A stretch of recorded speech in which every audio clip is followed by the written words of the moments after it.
No problems right now. Hi, good afternoon, everybody. Thanks, Jerry. And on behalf of, I guess, all of us at Fox, thanks for inviting me out and being a part of the luncheon.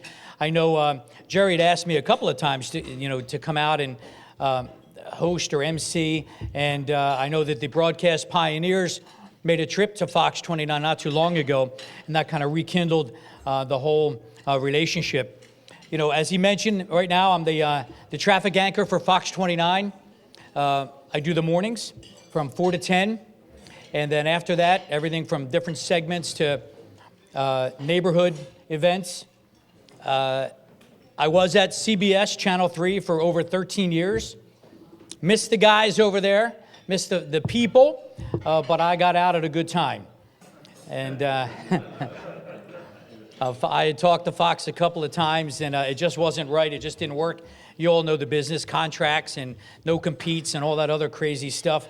But I miss the people. I miss Yuki, and he's really the only guy left, actually, when you think about it, from back in the day. But, you know, that's business and that's life, and I'm just fortunate and blessed to be able to do what I love in my hometown.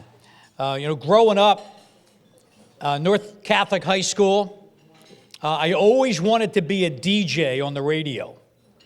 You know, everybody thinks about, what you want to be when you grow up. To me, it was a DJ. I wanted to spin the records and be the DJ on the radio.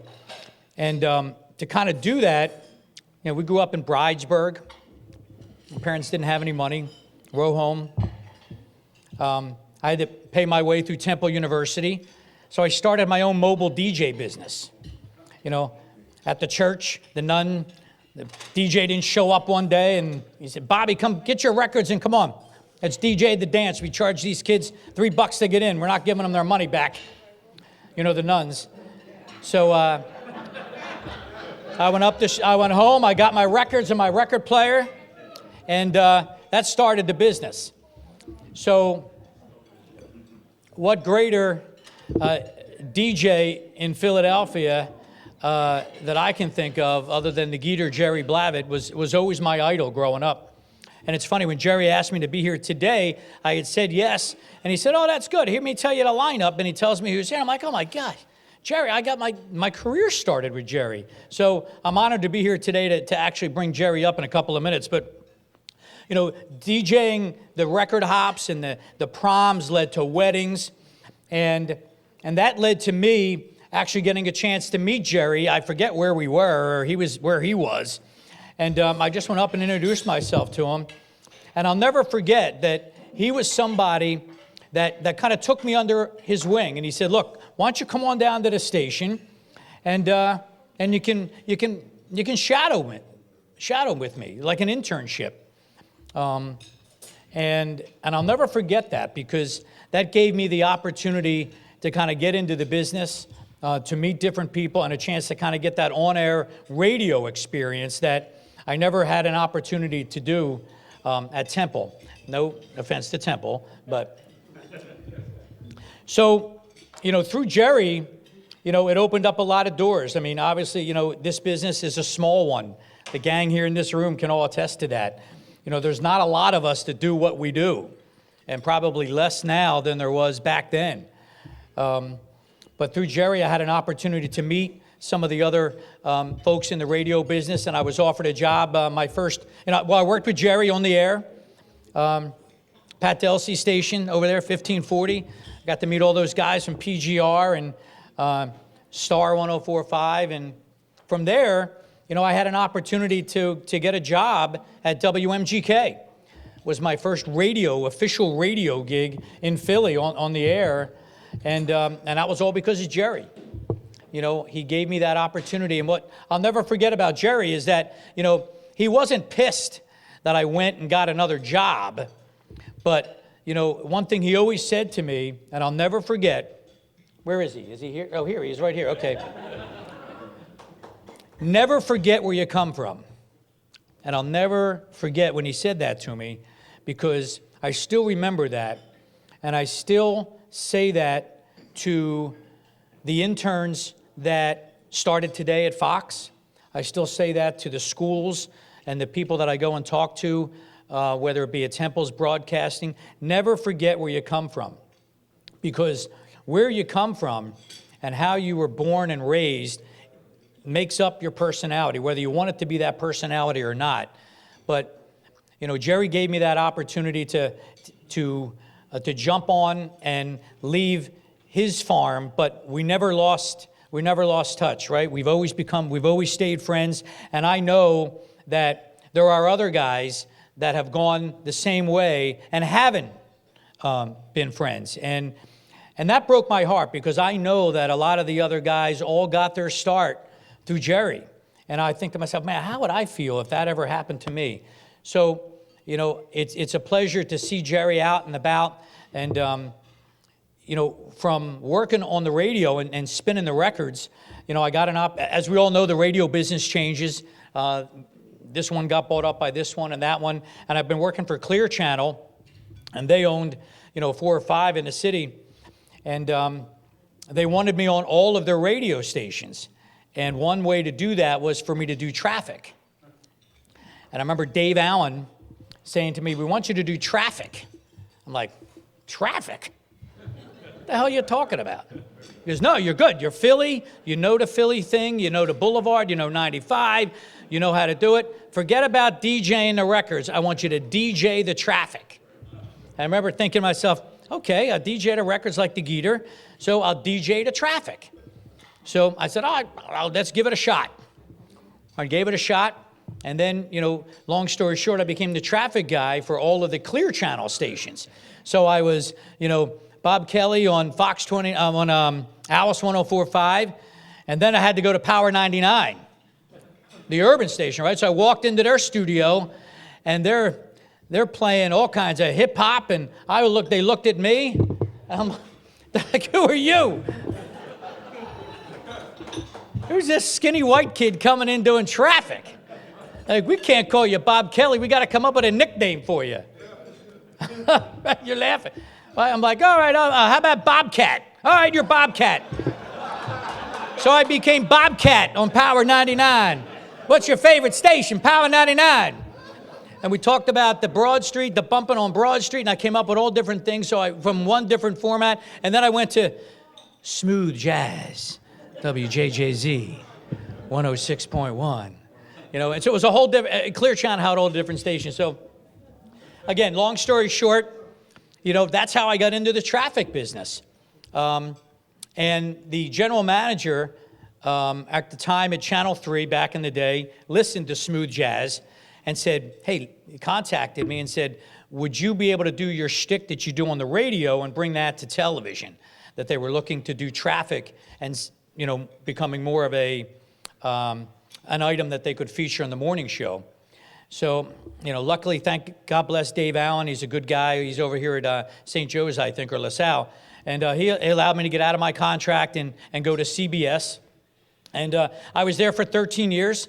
But I said, you know what, let's do this different. Because I remember Jerry has the shtick. Jerry's got, you know, that's the thing. I had to come up with something different and not just be the regular guy doing traffic out of what looked like a broom closet. You know, remember they had like the picture of just you and it looked like you were in a black closet. So I said, this green screen thing that we have here, let's do that and do the traffic with the green screen. Well, they'd never done that before. So I'm like, if we're going to do this, we have to do it different, and we got to do it right. So I want this to be mine. So I actually started doing traffic at the green screen, just like they did the weather, and that allowed me to be a little bit more animated and be myself outside of the DJ booth. So they went for it, and it actually worked. And you know, I know that followed at all the other stations down the line. But you know, the times changed at Channel 3. I loved it there. I loved the folks. But again, as we all know, business changed, and I love my home at Fox. They give me the opportunity to not just do the traffic, but I do different segments. Everyone knows Philly loves to decorate for the holidays, right? So I do a segment that's called Kelly's, what the heck did we call it? A Very Kelly Christmas. I go to people's houses every night during the holidays to decorate for the Christmas lights.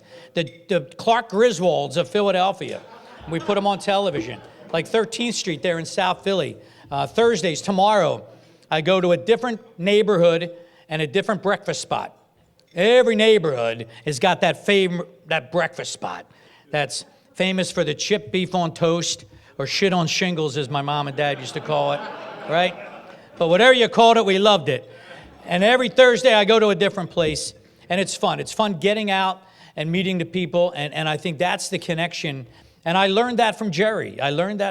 Getting out from behind the microphone and being a real person allows us, and again, I'm just grateful to do what I do in my hometown.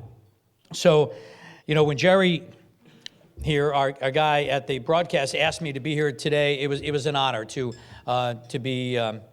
come and speak, and to also introduce my idol, who obviously doesn't need an introduction, but I just want to be able to say thank you for giving me that opportunity, that skinny little kid from North Catholic, to come down there. Father Pileggi was another guy. Father Pileggi had chalk all over him all the time, but we did a couple of fundraisers, and but I learned everything that I know today from this next fella, and I'm proud to call him my friend. Ladies and gentlemen, let's have a hand for the Geeter with the heater, Jerry Blavat.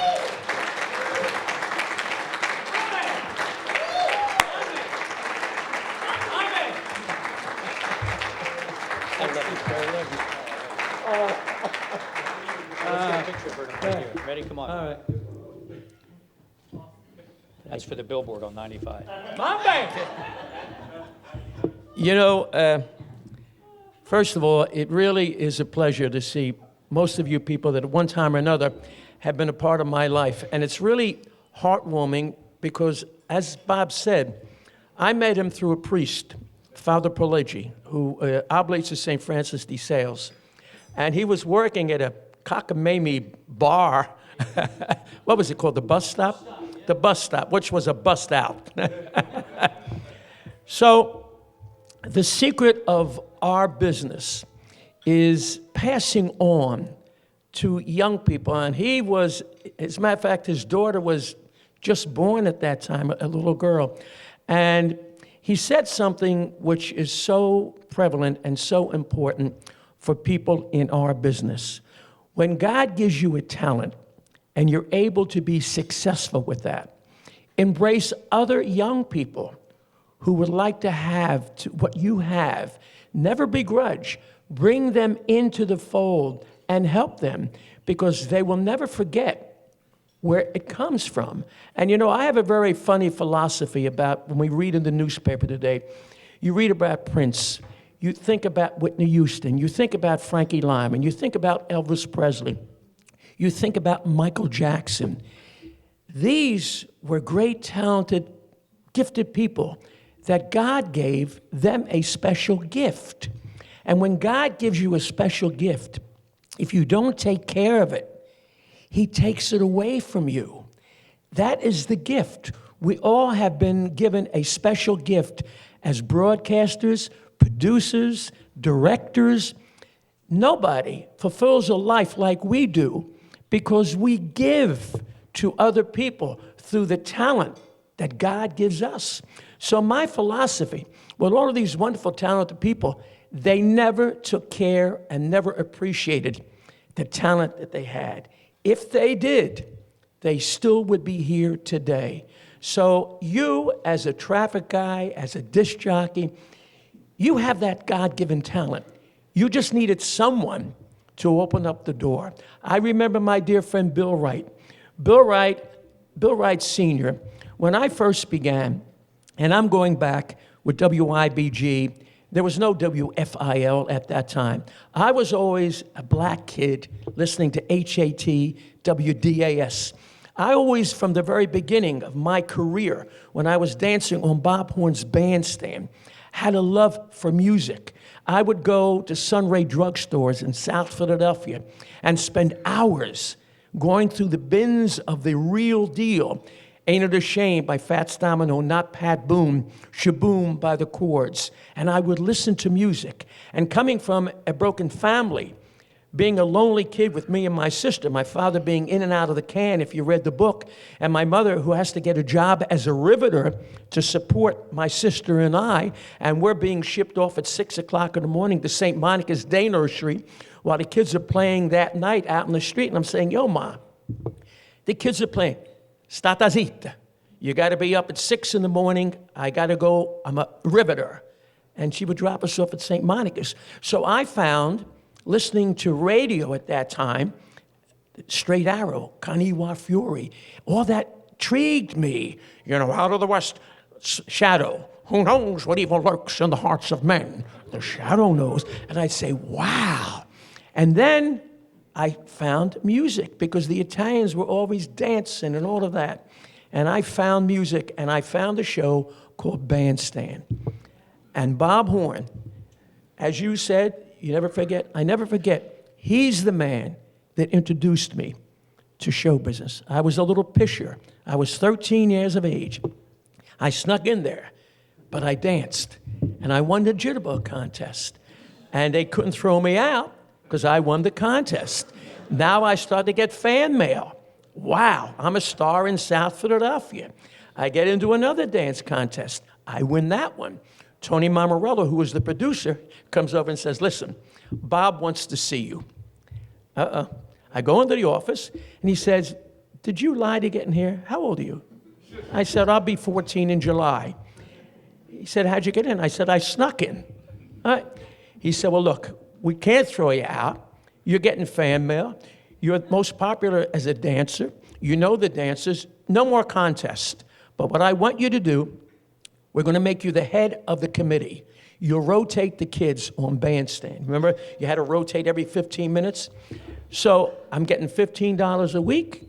I know music, and he's giving me records. They used to do rate the record back then. You know, you pick 3 records, and I'll give it a 22, I'll give it a 75. It's got a nice beat.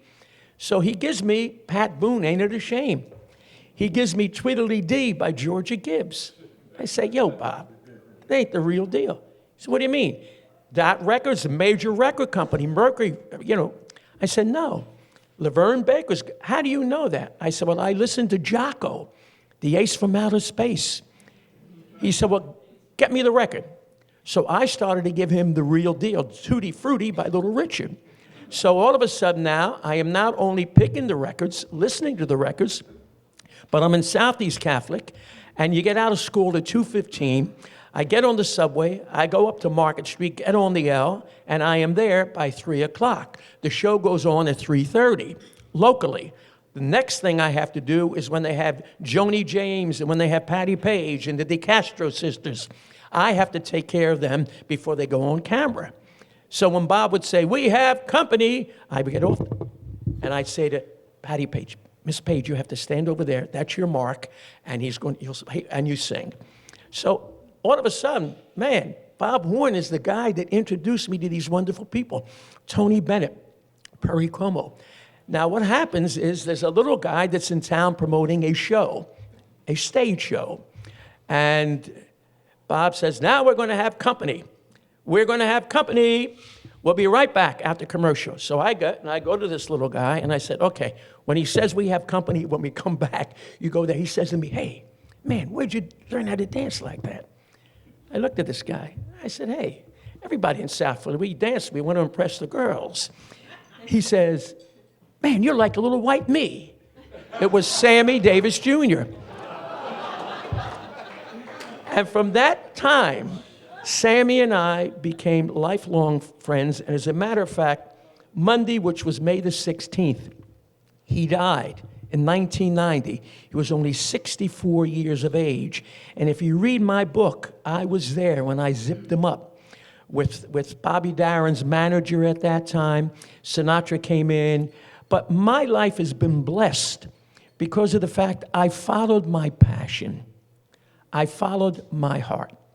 I never let anyone stop me if I knew it was right.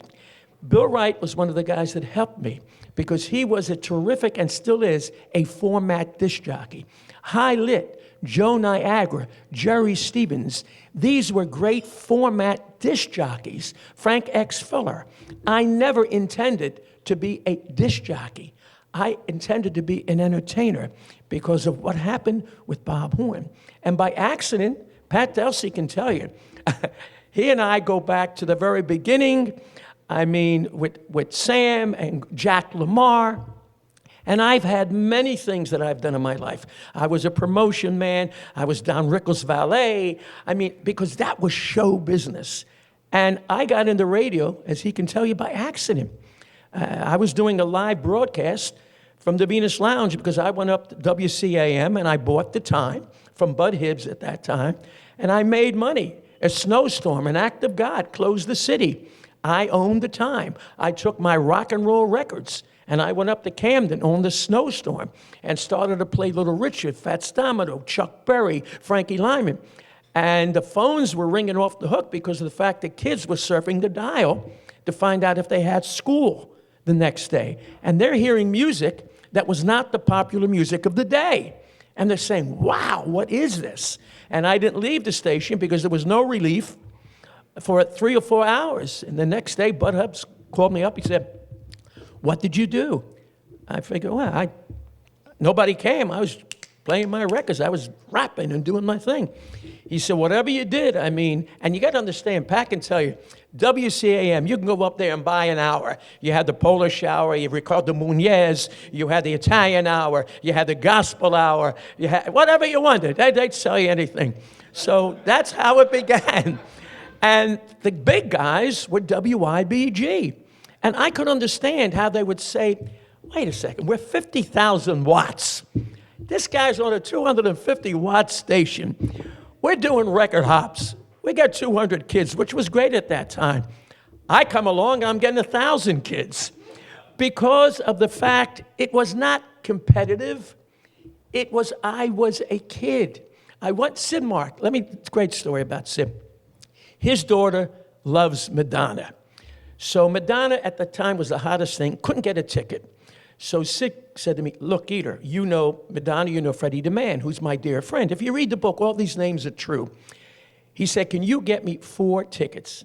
No problem. I call up, beep, blah, blah, he's got the 4 tickets.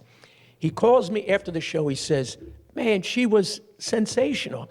I said, listen, what does your daughter see that Madonna has that the other ones don't have?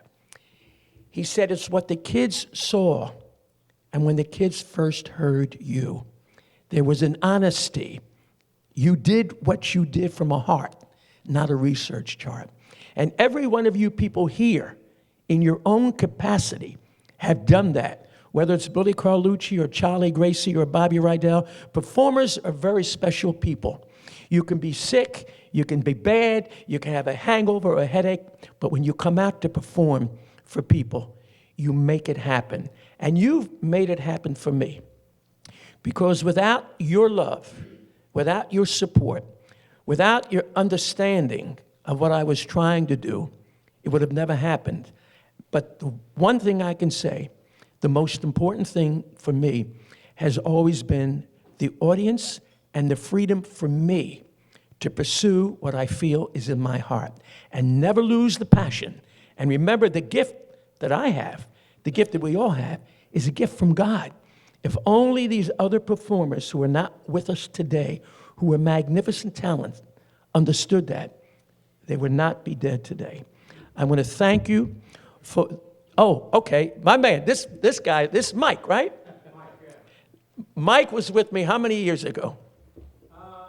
68 or 69, 70, Jerry's player. Yeah, he was with me when I was doing a TV show. He's going to tell you some amazing experiences that by the grace of God, I had the ability to be a part of. Go ahead, Mike.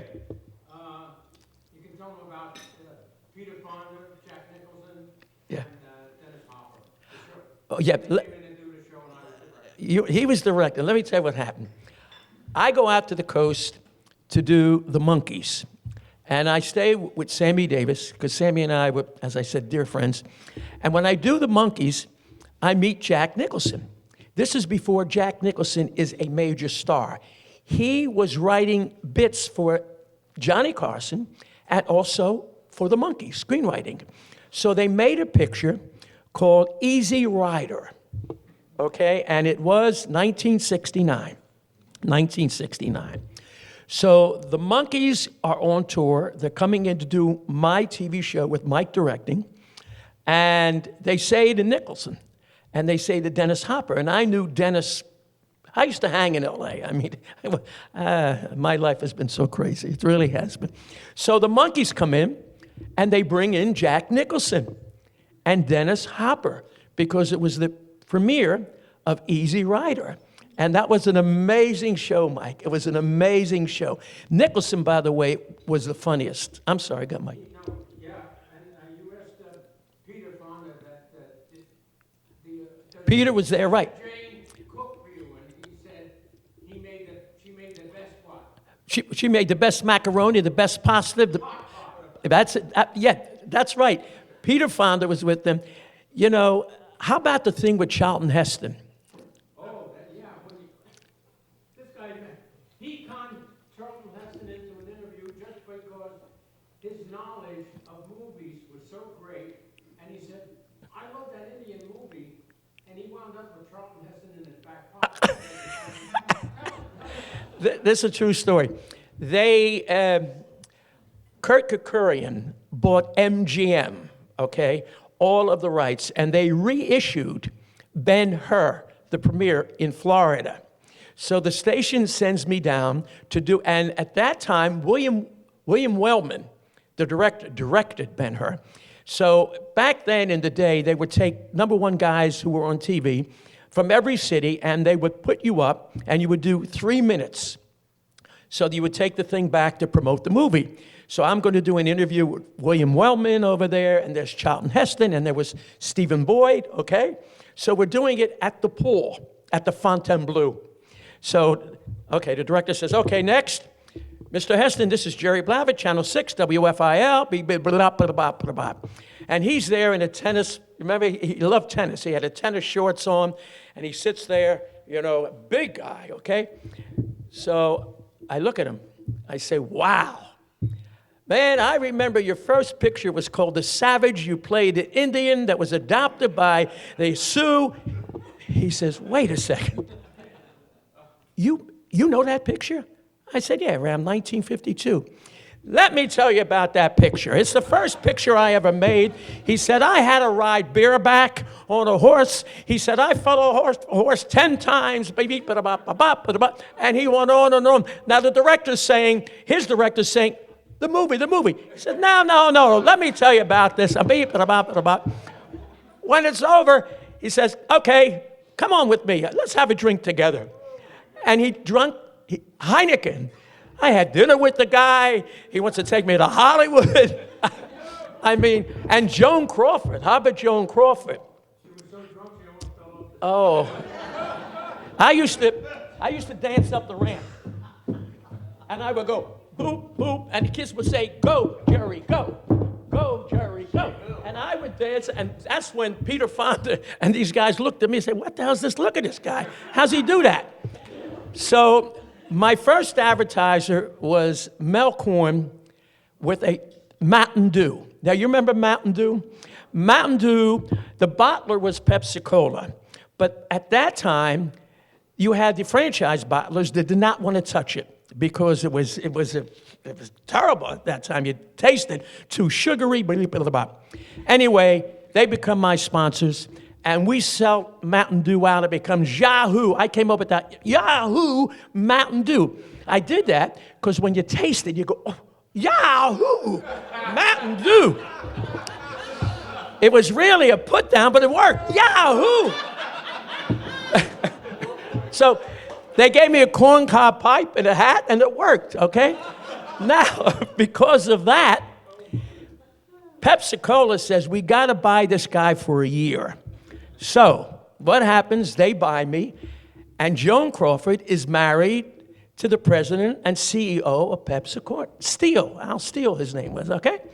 So now they say to me, Miss Crawford, and you might remember back then it was called the Now Generation. It was the Now Generation. That was their ad-lib thing. So they're going to bring me to the Chalfont Haddon Hotel, which become, as you know, resorts over there. And I'm going to do what I did with Charlton Heston with Joan Crawford. And I'm sitting there, little guy, and you're waiting, and you're waiting, and you're waiting. And she comes out with this hat and does all this. Good afternoon, young man. It's such a pleasure to meet you. I mean, she thought I was Louis B. Mayer or something, you know? So I look at her, and in the book, my mother, God bless her, looked exactly like Joan Crawford. So the first thing when I see her, wow. She said, something wrong? I said, no, Miss Crawford. I said, I see you and I see my mother. She says, your mother? I said, yes. I said, my mother looks exactly like you and I know everything about you. You were married to this guy. I know you were a Ziegfeld girl at that time. You were, she says, and she starts to talk about her career. All right? Not Mountain Dew or Pepsi Cola. And she says to me, would you like to have dinner with us tonight?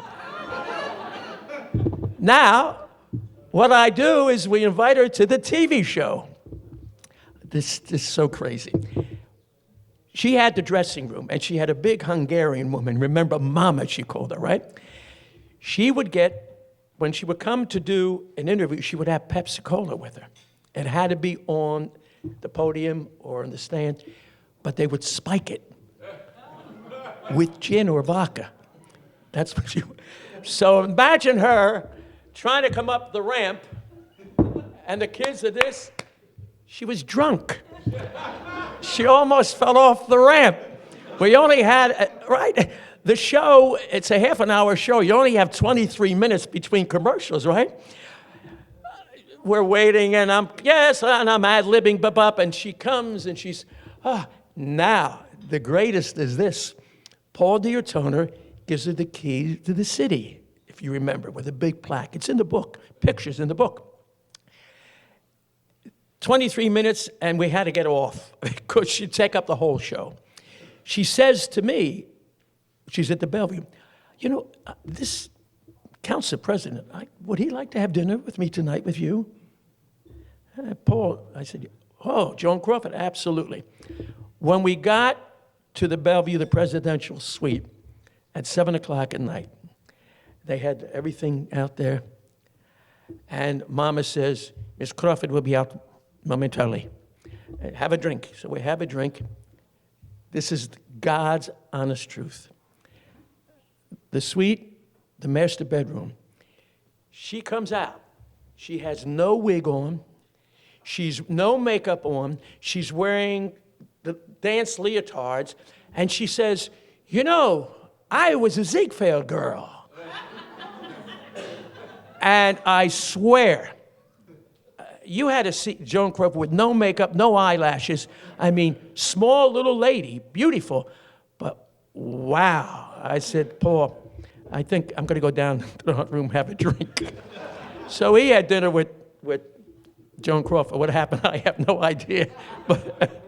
But there's so many wonderful things that have been a part of my life on television, on radio. So anything else, Mike? Any other memories? Well, Don Rickles went. Oh, Don Rickles.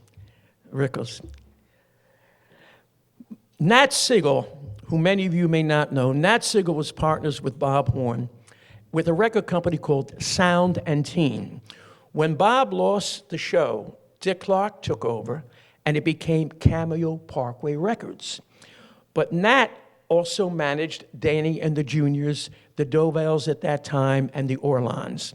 He also was a booking agent who booked Scioli's, Chubby's, and the Latin Casino, and the Celebrity Room. The Celebrity Room was strictly a comedy club before comedy clubs were even thought of. Henny Youngman, Don Adams, Shecky Green, all these comedians, because it was a small little venue. So, coming from a show business family, I was never home. I was always in the street. And my mother, I always respected her. I would never do anything that would be embarrassing. But I was always and I always come home, okay? And Rickles is coming to work at the Celebrity Room. First time in 1958. So Nat says to me, okay, I want you to take care of Don Rickles. Okay. shows, 2 shows at the Celebrity Room. I would have to make sure he was at the Sylvania Hotel. I'd have to go, get him up, bring him back, ba-beep, ba-da-bop, ba-da-bop. We became dear, dear friends. Throughout his entire career, I was his valet when he was in Philadelphia. I would drive him to the Erie Social Club. I would take him back and forth. So he's doing a movie called Run Silent, Run Deep with Burt Lancaster, if you might remember, and Clark Gable. Sinatra did a movie called High Hopes, okay? What happens is they're doing the preview, the premiere, in Atlantic City. Sinatra's at the 500 Club when they do the premiere. Rickles calls Nat, he says, bring the little pisher. That's me. Come on. So we go to the premiere, and then we go to the 500. Now, this is after the premiere. They're drinking at 5 o'clock in the afternoon, okay? Frank is drinking. So we go through, Skinny sees me. He knew my dad because of whatever relationships they had. So we go through, and Sinatra comes out, and he hugs Rickles, because Frank is the guy that really made Don Rickles.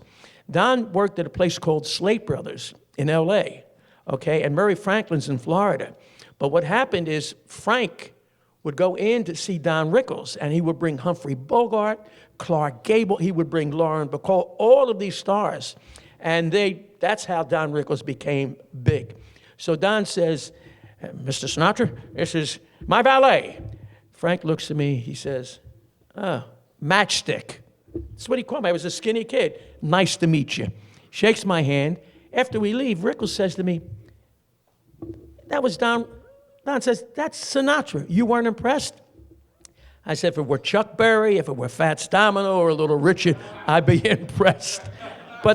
And we became friends throughout. All of the people that are still here are my friends because I never played music. I played music because I loved it, and they understood that. Even to today, Frankie Valli is my friend. Dion is my friend. Avalon. They're friends because they appreciated the fact that I wasn't looking for anything. Listen, I could have had the 4 seasons because I was responsible for, because I loved the record and saying to Abner out of Chicago, you should get this record. And Abner said, we got a black label. He said, we got Jerry Butler, we got Betty Everett, we got the Spaniels, we got Little Walter. We get black play. I said, Abner, what's music got to do with color or race or creed? Music reaches everybody's ear. Hey, but I'm not going to get to play. I said, give me the demo. I went back to Camden, 1962, and I was also on WHAT, and I played Sherry. Abner calls me up. Kids were calling the record stores. They couldn't get the product. Abner calls me up. He says, tell Bob Crew I'm going to make a deal. He says to me, you got 3 cents, you got points on the record. I said, I don't want any points. I did it because it's a hit. So there's many things that I could have done that I didn't want to do because I don't want to owe anybody anything. I wanted the freedom, and that was the reputation that I always had. Jerry Blavat never took a dime, and that's why I love being Jerry Blavat. So I thank you. Anything else? I mean, I could tell you.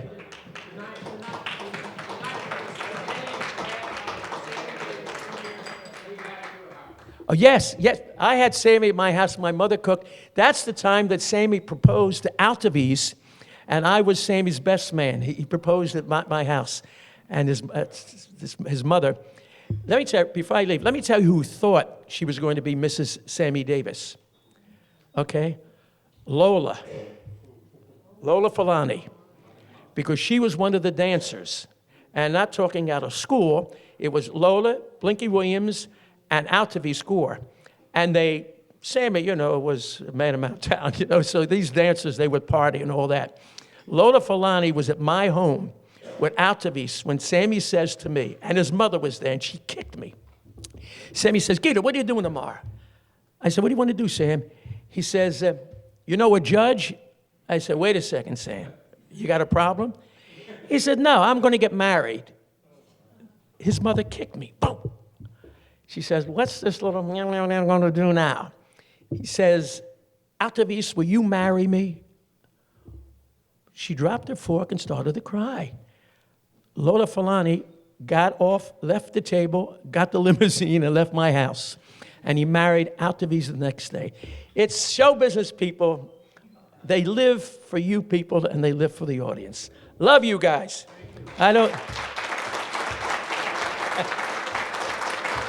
I will sing the next time I come. But I also have to thank Pat Delsey, who gave me the opportunity all the time. You, Jack Lamar, you were amazing. All right, thank you. Hey, thanks, Jerry. As I have a couple Jerry stories. As you know, we work together. I produce some of the shows at WHYY, the rock and roll stuff. And Jerry says, well, the only time we needed to have a meeting. And he said, the only time I can do it 7:30 in the morning, breakfast. No, I'm there till like midnight. And I said, okay. So 7:30 in the morning, I'm dragging because I get home like 1:45 and everything. And he comes in and he's going like this, like he always does. And I just said, oh, I'm dragging. I didn't get to sleep till 1 o'clock. He says, I didn't even get in my house till 4:45. Where does he get the energy? One time, again, I had to go down and meet with him at his studio. And this shows the man's character. He just started a commercial cluster. And in from the front door in his studio, you can see the front door. And in come his mother. Okay, we are tall people in comparison to his mom. He started a commercial cluster. The first spot ended. He did a live tag, and he grabbed me by the hand and dragged me down, and he said, come on down and meet Mama Geeter. And for somebody to care that much about his mother, I thought that was really interesting. But here's a funny story. He was talking about Mountain Dew. When you were doing the Channel 10 show, Gene Crane, who was doing news, was his announcer. And they said, Gene, you got to do the live spot. And Gene says, I can't go, Yahoo, it's Mountain Dew. He says, I can't do that. I'm a newsman. And they said, nobody will know who the hell you are. So Gene listens and he goes, Yahoo, it's Mountain Dew. Good for you. Okay. Oh, the camera goes back on him, and he says, thank you very much, Genophonic Gene. So anyhow, there's just a couple of Jerry Blevins stories. Thank you very much for coming. Bob Kelly, where Bob has disappeared on me, so. We'll wait for Bob to come back. But we tell you one thing, save July 12th as a date, because at noontime, we are taking a tour of WHYY TV and radio. Okay, that's Tuesday, July 12th, 12 noon. Okay, so put that on your calendar. Bob, where are you? We lost Bob. I don't know where he went, but he'll be back in a second. But we do have one of the crazy people that call up radio station people, Riri DiNozio. Oh, here he is. He's back. Okay. I got talking in the hallway out there. Good job, everybody. Now, next up, you remember her from Saturday Night Dead, right, back in the day. Let's have a hand for Karen Scioli. Come on down. Her and I are going to go to the prom. Look at what she's wearing. Don't we match nicely? Prom date. I'm coming.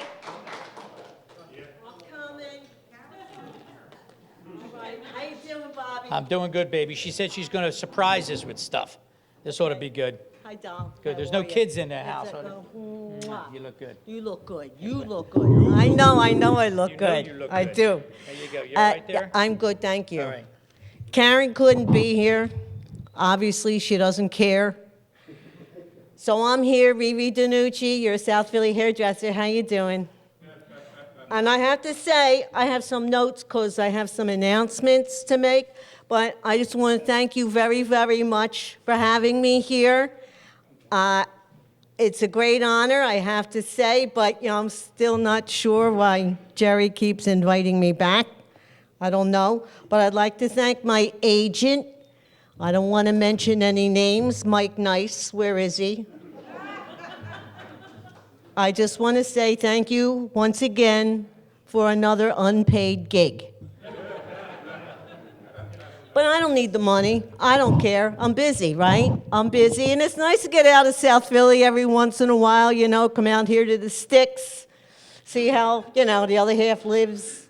It's nice. But I've been so busy at the shop, Bella Hair in South Philly, that I'm happy to say we are now a full salon.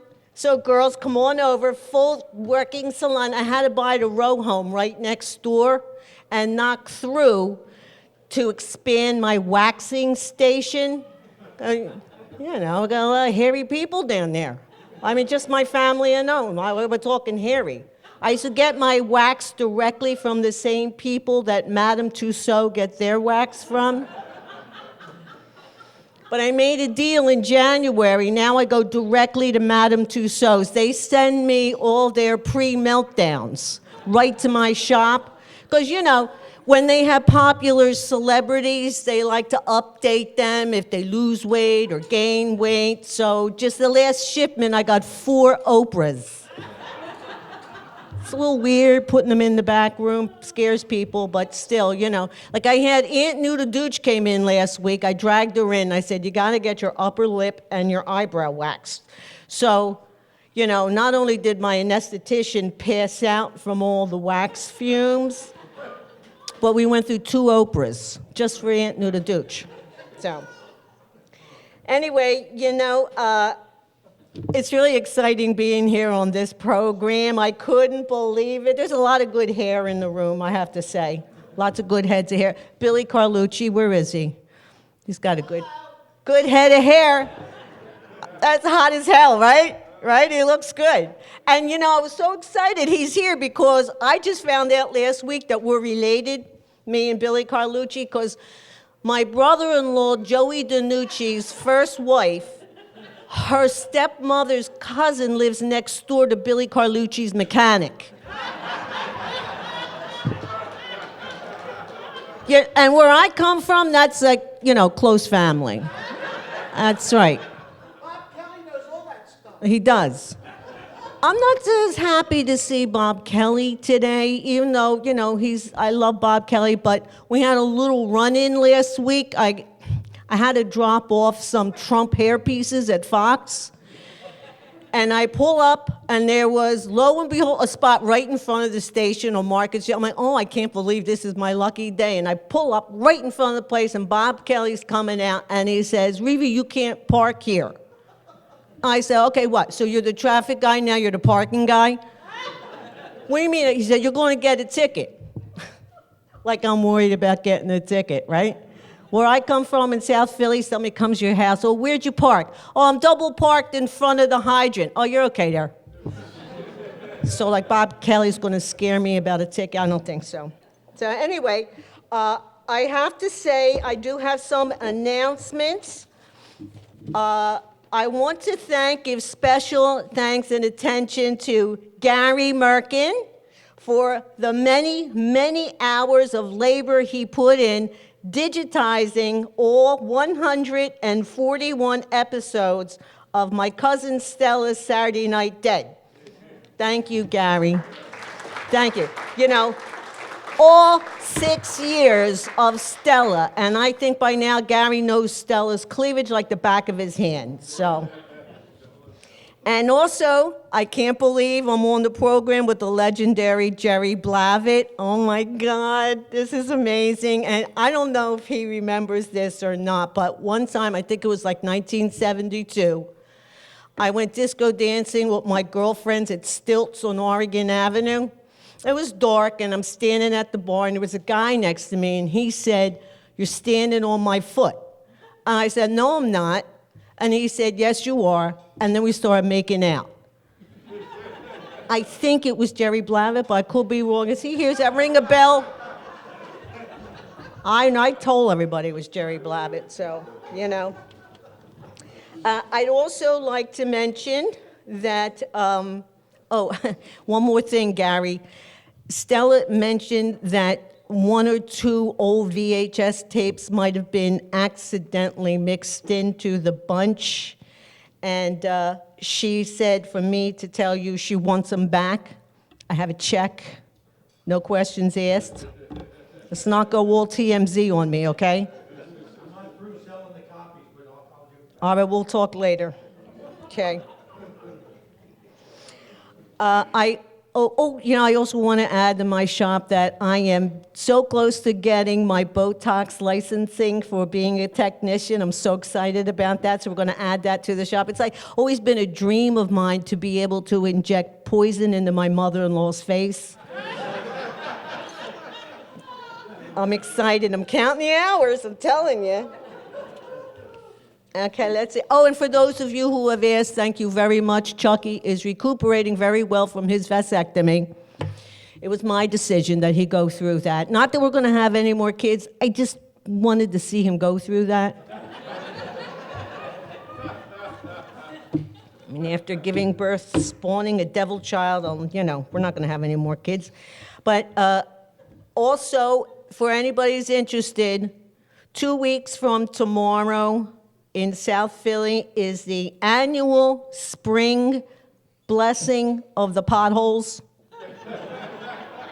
So the Daughters of the Sons of Italy and Father Palmatessa will be down there. Come out and join us. Last year, it's a shame, we had Father Demore came down, but he was kind of sucked in by one of the potholes. We haven't seen him since. Few sightings in Jersey, I don't know, not valid. So if you see Father Demore, send them back. And, and then for those of you, one last announcement I'd like to make. I am still doing mugshot makeovers at the Roundhouse. So as soon as you walk in right by the front door, I have a little booth at a sign, don't let your mugshots be Ugg shots. They stick with you, right? They got to be good, so I'll be there. So thank you, everybody. I'm very honored to be on the bill today with such legendary people. Except for you, Bob, I have an issue with you, but you're cute, though. Thank you. I'll see you later, everyone.